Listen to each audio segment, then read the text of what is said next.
Buenos días. Qué bonito verlos aquí después de ayer celebrar el Día de la Mujer. Feliz día, mujeres. Son muy importantes. Usted le pregunta a una mujer a un hombre si hace falta a las mujeres. Los hombres van a decir, pues falta mucho. Pero usted pregunta a una mujer si un hombre hace falta. Qué tristeza que muchas mujeres piensan que los hombres no hacemos falta. ¿Y a qué voy? Ustedes, mujeres, son la firma de Dios. Algo importante para nosotros los hombres. Mire que Moisés ya le había recordado, o le está recordando a Israel lo que ellos habían vivido en el monte Horeb. En el monte Horeb habían visto la grandeza de Dios. Habían recibido los 10 mandamientos. Nosotros lo conocemos como la ley mosaica. El pacto que Dios iba a hacer o que iba a renovar en esta porción, muchos lo conocen como el pacto palestino. Dios hizo pacto con ellos poco antes de entrar a la tierra prometida. En pocas palabras dice, recordó el pacto abrahámico, recordó el pacto que ellos hicieron en Horeb. Es lo mismo, sí y no. Hay muchas discusiones sobre lo mismo, pero Dios hizo pacto con ellos pocos momentos o pocos días para entrar a la tierra prometida. En estos versículos, Moisés se acerca otra vez a los israelitas a decirle que tenían que disfrutar la tierra prometida con unos mandamientos. Que van a decir, qué triste Moisés, usted nos va a amargar la existencia en esa tierra prometida con mandatos de Dios. Él le está diciendo a ellos un mandato, era para que disfrutaran la tierra prometida, no tuvieran un destierro por no cumplirlos. Ese pacto era condicional. Los pactos que hemos visto son condicionales. Si usted hace, tendrá bendición. A fin y al cabo ya hemos visto, hemos leído este tema por todo Deuteronomio y ya hemos visto los temas que implican la obediencia. Pero ya pues coloquémosle, como muchos han colocado el título del estudio esta mañana, renovación del pacto. Sí, era como una renovación que Dios le estaba haciendo a Israel. Tenían que ellos, el capítulo 29, del 1 al 3, al 8, dice: esto es la palabra del pacto que Jehová mandó a Moisés, que declarará a los hijos de Israel en el monte Moab. Era el monte de la tierra antes de entrar.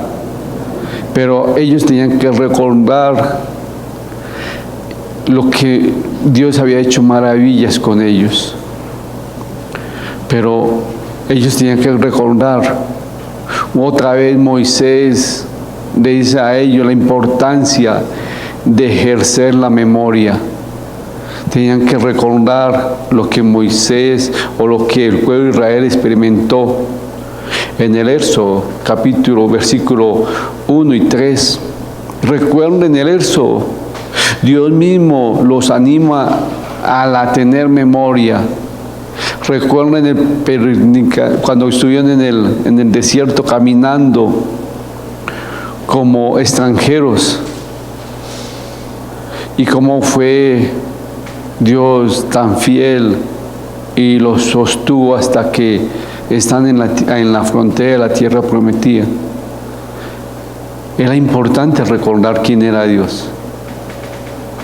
Antes de un mandato, o otra vez para volverle a recordar o renovar el pacto que Dios había hecho, le dice: recuerden quién es Dios. En pocas palabras, le está diciendo: recuerden cuál es el Dios que está apartando con ustedes. Porque el que está apartando con Israel, ¿quién es? Dios. No es Israel con Dios, sino Dios con Israel. Y le está diciendo en estos versículos 2 y 3, por favor, recuerden lo que Dios ha hecho con ustedes, por ustedes. Y le mostró las victorias. Y ahí en el versículo 10 y 15 le dice a ellos: obedezcan.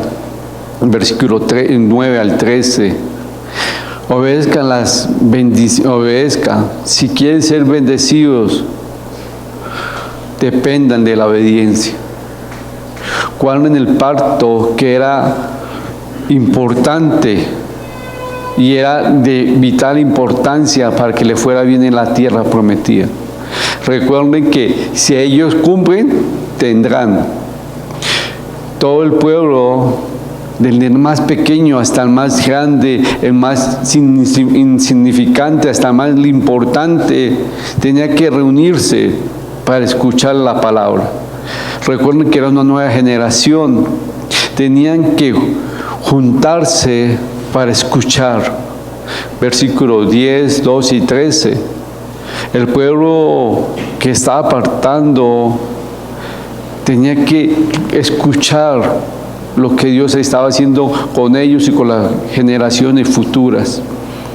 La promesa del juicio era importante contra aquel persona que quebrantaba el pacto.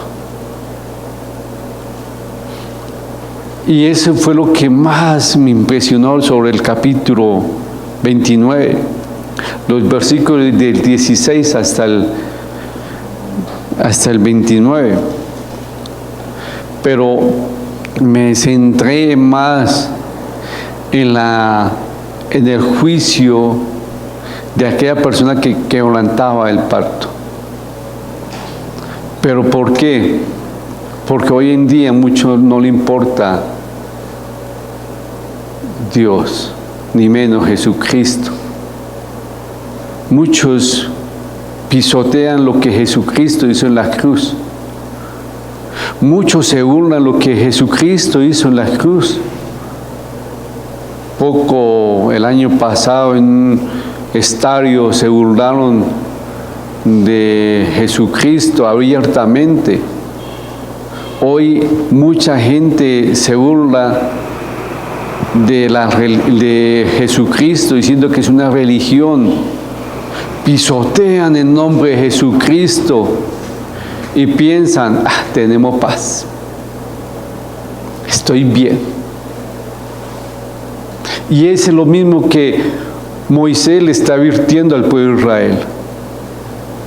Usted puede apartarse, puede quebrantar este pacto y decir: estoy bien, puro cuento. Tranquilo, va a haber un juicio sobre aquel que va a quebrantar el pacto. Hoy en día, poniéndolo al día de nosotros, muchos se burlan de quién es Cristo. Muchos se burlan de lo que Él hizo en la cruz. Viven la vida loca. Y yo tengo paz. Mire que tengo más dinero o más paz sobre ese cristianito. Mire que yo sí disfruto la vida. Tengo paz. Tranquilo. El juicio va a llegar, tarde o temprano. Y esa es la promesa que Moisés le está diciendo al pueblo de Israel. Aquel persona que quebrante el pacto va a tener juicio. Padre Celestial, gracias por permitirnos hoy estar acá reunidos para escuchar tu palabra. Hoy estamos estudiando el pacto que tú hiciste con Israel en Moab, el monte. Nosotros estamos contigo por el nuevo pacto que tú hiciste con nosotros.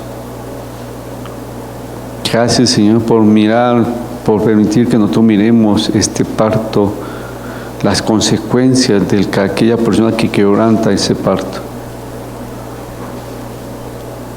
Y ayúdanos, Señor, a valorar lo que hoy tenemos contigo. Gracias, Señor, te doy. En el nombre de Cristo Jesús. Amén. Vámonos con Deuteronomio capítulo 29, del capítulo 16, versículo 16 al 29. Veamos, por favor, casi no. Porque vosotros sabéis cómo habitamos en la tierra de Egipto y cómo hemos pasado por el medio de las naciones por las cuales habéis pasado. Y habéis visto sus abominaciones y sus ídolos de madera y piedra, de plata y oro que tienen consigo. No sea que haya entre vosotros varón o mujer o familia o tribu, cuyo corazón se aparte hoy de Jehová nuestro Dios, para ir a servir a los dioses de esas naciones. No sea que haya en medio de vosotros raíz que produzca hiel y ajeno.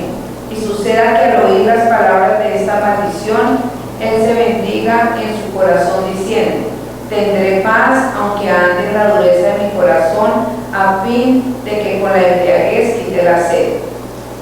No querrá Jehová perdonarlo, sino que entonces humeará la ira de Jehová y su celo sobre el tal hombre, y se asentará sobre él toda maldición escrita en este libro, y Jehová borrará su nombre de debajo del cielo. Y lo apartará Jehová de todas las tribus de Israel para mal, conforme a todas las maldiciones del pacto escrito en este libro de la ley. Y dirán las generaciones venideras: vuestros hijos que se levanten después de vosotros, y el extranjero que vendrá de lejanas tierras, cuando vienen las plagas de aquella tierra y sus enfermedades, de que Jehová le habrá hecho enfermar, azufre y sal, abrazada toda su tierra, no será sembrada, ni producirá, ni crecerá en ella hierba alguna, como sucedió en la destrucción de Sodoma y de Gomorra, y de Adma y Seboín, las cuales Jehová destruyó en su furor y en su ira. Mas aún todas las naciones dirán: ¿por qué hizo eso Jehová a esta tierra? ¿Qué significa el ardor de esta gran ira? Y responderán: por cuanto dejaron el pacto de Jehová, el Dios de sus padres, porque él concertó con ellos cuando los sacó de la tierra de Egipto, y fueron y sirvieron a dioses ajenos y se inclinaron a ellos, dioses que no conocían y que ninguna cosa les habían dado. Por tanto se encendió la ira de Jehová contra esta tierra, para traer sobre ella todas las maldiciones escritas en este libro. Y Jehová los desarraigó de su tierra con ira, con furor y con gran indignación, y los arrojó a otra tierra, como hoy se ve. Las cosas secretas pertenecen a Jehová nuestro Dios, mas las reveladas son para nosotros y para nuestros hijos para siempre, para que cumplamos todas las palabras de esta ley. Mire que en estos versículos del 16 al 21 enseña, teniendo en cuenta que estaban la nueva generación al borde de la frontera y tenía que aprender o recordar lo que Dios estaba hablando por medio de Moisés, y que ellos tenían que también hablarle a las generaciones futuras. Debían instruir a las descendientes futuros y a ellos sobre el pacto y la historia. Este conocimiento era vital para ellos, sabiendo que ellos tenían que tener pacto con Dios para habitar bien en la tierra. Ese conocimiento le ayudaría a ellos a cuidarse y obedecer por mandato a Dios. Habían visto las depravaciones de sus vecinos, la idolatría que ellos tenían con madera, con piedras. Israel había visto las abominaciones de la idolatría de los paganos vecinos. ¡Wow! Habían visto y experimentado eso. Uno va a decir, pues no van a caer en idolatría. Dios promete a aquel que cae o cuyo corazón se aparta de Dios y va a servir a otros dioses paganos, que nunca podrá confiar o tener paz en su corazón. Y eso le dice a ellos. Y uno va a decir, no, pero imposible que un israelita, viendo las maravillas que Dios hizo, el poder de Dios en el monte, que le contaron,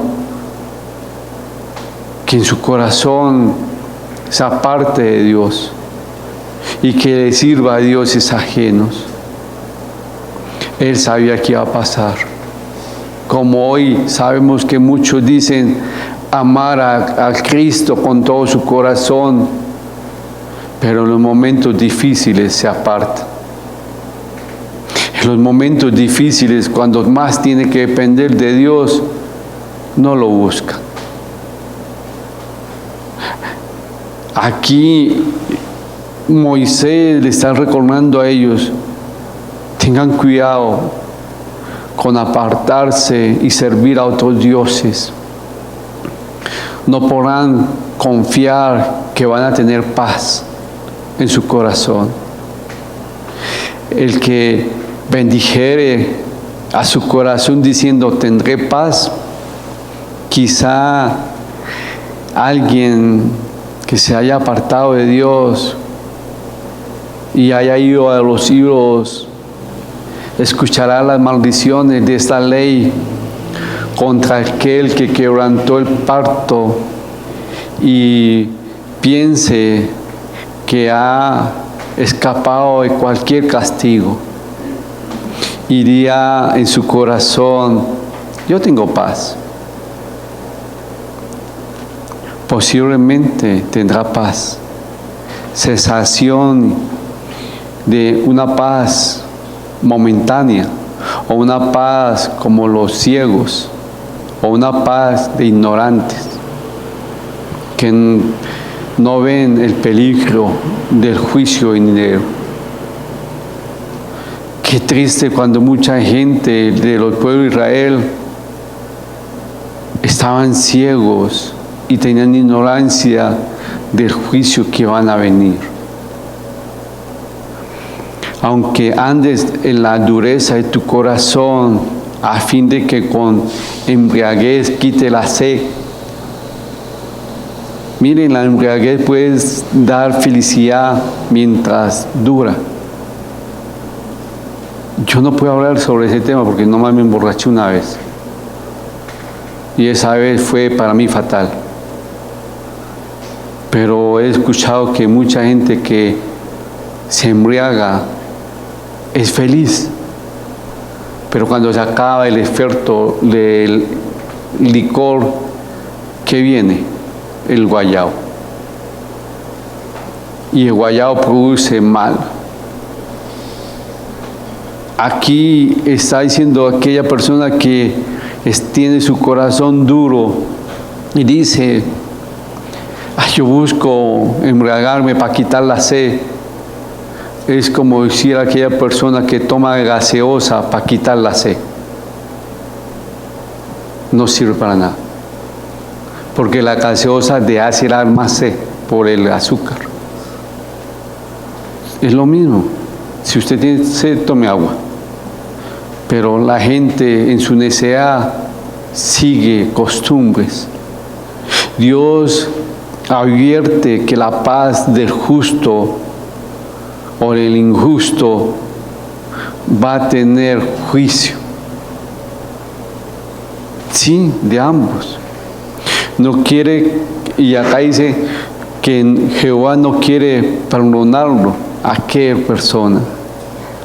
Sí, Dios no va a querer perdonar a aquel israelita infractor de la ley.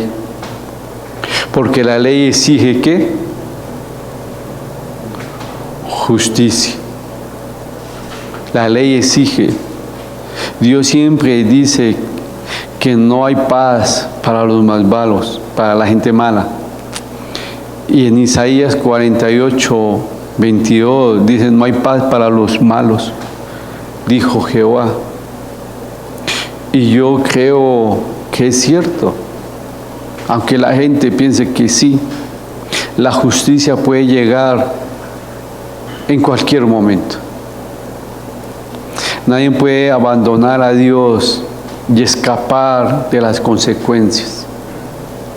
Un hijo no puede abandonar a su papá sin escapar de las consecuencias. Un hijo de Dios no puede abandonar a Dios sin escapar la corrección.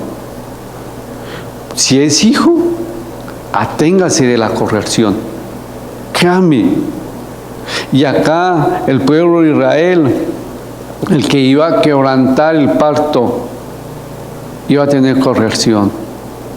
Pero aquellos en Cristo Jesús, bajo el nuevo pacto, en Jesucristo, están en un lugar que Dios ya nos perdonó. Jesucristo fue el sustituto que murió en nuestro lugar por los pecados de nosotros. Y en 2 Corintios 5, 21 nos recuerda el ministerio de la reconciliación.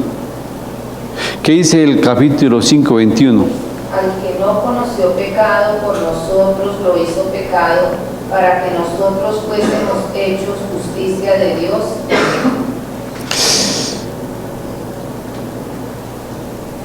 Al que no conoció pecado, por nosotros lo hizo pecado. ¿A usted qué siente cuando un inocente ocupa su lugar y usted sabiendo que usted lo hizo?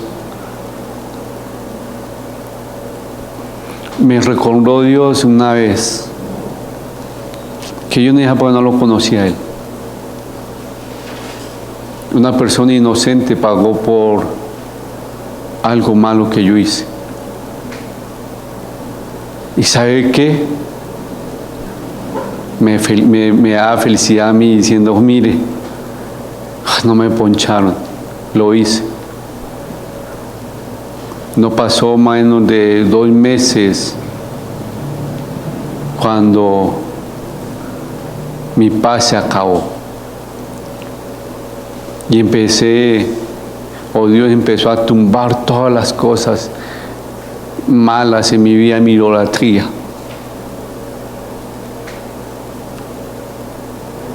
El propósito del juicio que está aquí, del que quebrantaba la ley, está en los versículos 21 al 28.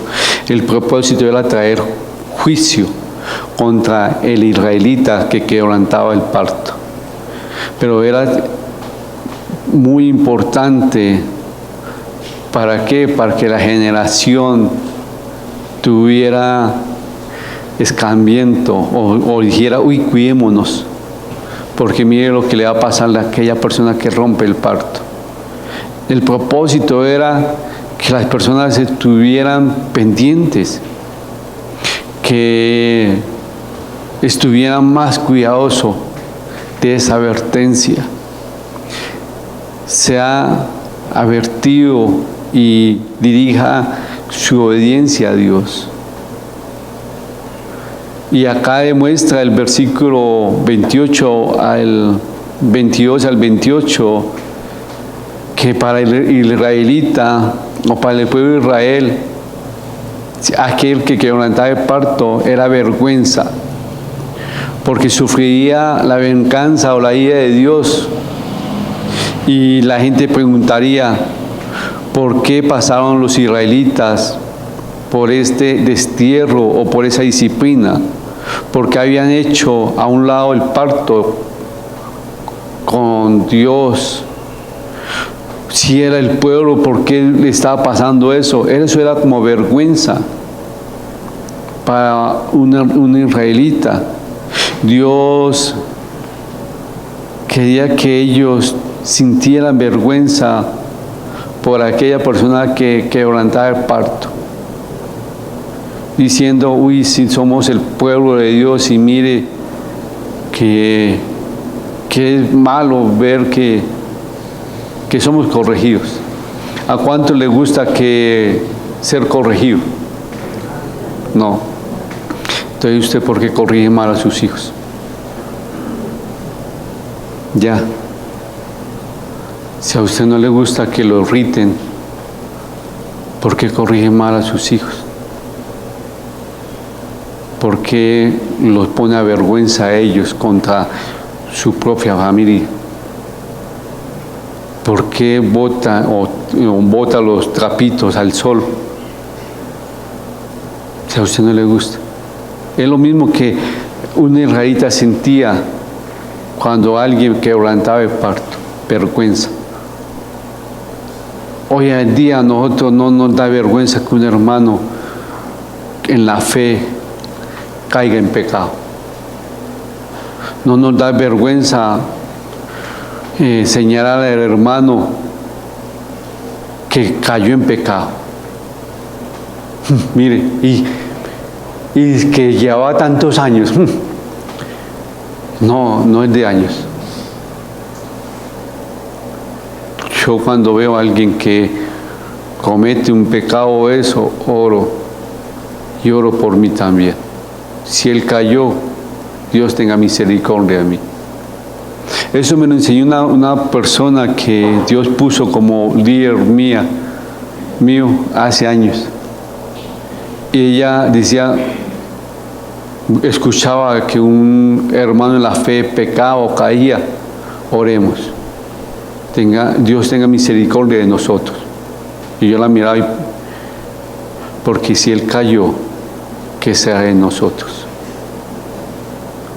Pero a nosotros no nos importa que alguien quebrante o que le falle a Dios. ¿Cómo saber que amo a Dios? Me llegó en la mente.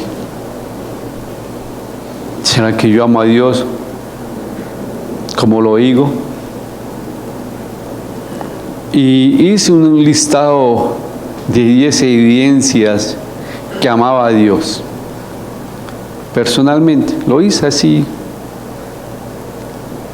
Y me llevó a Juan, 1 Juan 5:13.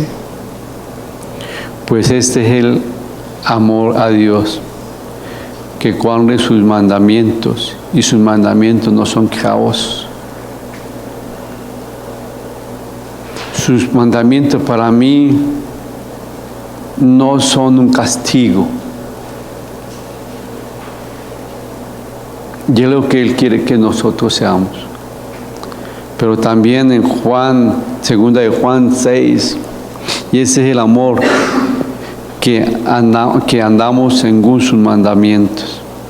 Este es el mandamiento, que andáis en amor, como vosotros oí desde el principio.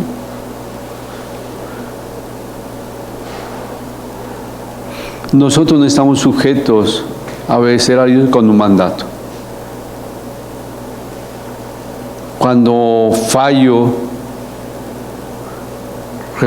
cuando peco, recuerdo que al primero que le fallo es a Él.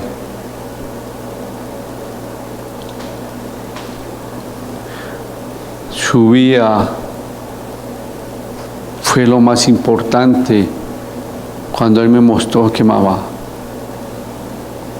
No sé ustedes, pero para mí la única persona que realmente me ha demostrado que me ama tal como soy lento, de mal genio, afanoso, con todos mis defectos, y sigo pecando y me sigue amando, es Cristo. Él no me va a criticar y va a decirme, otra vez usted con sus afanes. Yo lo sé muy bien que Él me ama. Y por lo mismo que yo sé, voy a Él y le digo, ayúdame, otra vez fallé. Me duele. Me duele cuando le fallo. No sé ustedes si a todo momento andan orando para no fallar. Yo no oro porque me crea el mejor. Yo oro porque soy el peor y lo necesito. Oro a todo momento porque lo necesito. Porque si me descuido, peco. Ellos tenían que estar presente que si fallaban o no cumplían el mandato, iba a haber una maldición para aquel que quebrantaba.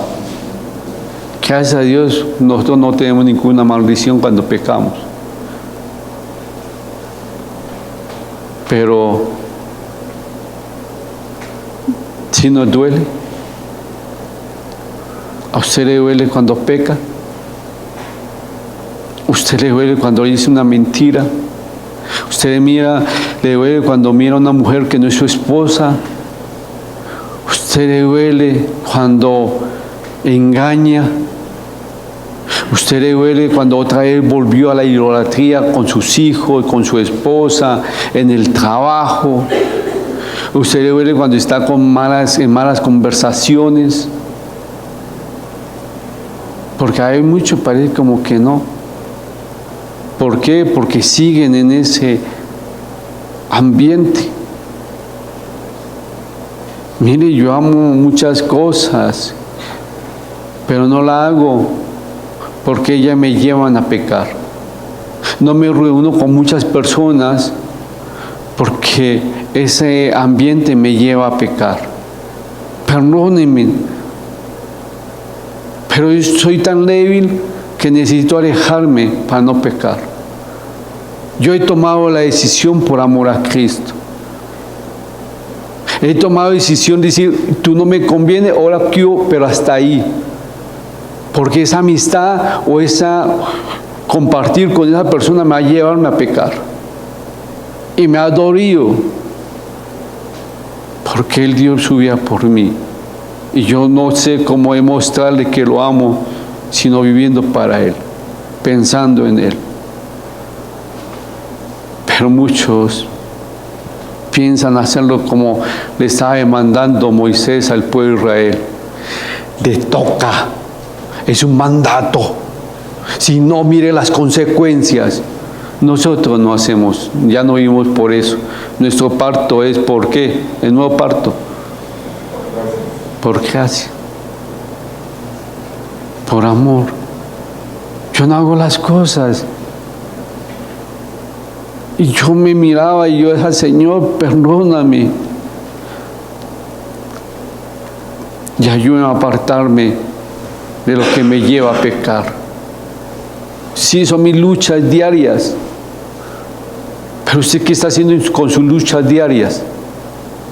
¿Está luchando solo? Por eso, esa lucha se lo va a llevarse.